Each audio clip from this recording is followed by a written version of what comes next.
পৃথিবীর যত সব টোকায়ের বাল আর শুয়োরের গু মার্কা আবর্জনা আছে সেগুলো সংগ্রহ করে কি মহাকাশে পাঠিয়ে এই আপদ থেকে মুক্তি পাওয়া সম্ভব? ওরে খানকির পোলা, শোন, আমরা প্রতিদিন ৬০ লক্ষ টনেরও বেশি আবর্জনা তৈরি করি। এই পাহাড় সমান কুত্তার উচ্ছিষ্ট দিয়ে প্রতিদিন প্রায় ৫টা স্টেডিয়াম ভর্তি করা যাবে। এখন এই বিশাল পরিমাণ ভাঙার ছাও মার্কা আবর্জনা আকাশে পাঠাতে হলে তোর বাপের কি ক্ষমতা আছে প্রতিদিন ৯০,০০০ রকেট ছাড়ার? প্রতিটি রকেট হবে আবর্জনা আর হারামজাদের নাতিদের মতো গাদাগাদি করা।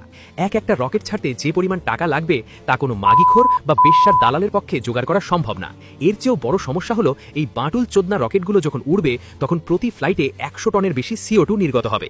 তাতে পৃথিবীর পরিবেশ হবে আস্ত একটা নরকের কীট। আর রকেটগুলো তো সব হিজড়ার নাতিদের মতো দুর্বল, ঠিকমতো উপরে যেতেই পারবে না। ফলে ওই আবর্জনা আবার তোদের মাথায় পাহাড়ি চুদানির মতো আছড়ে পড়বে।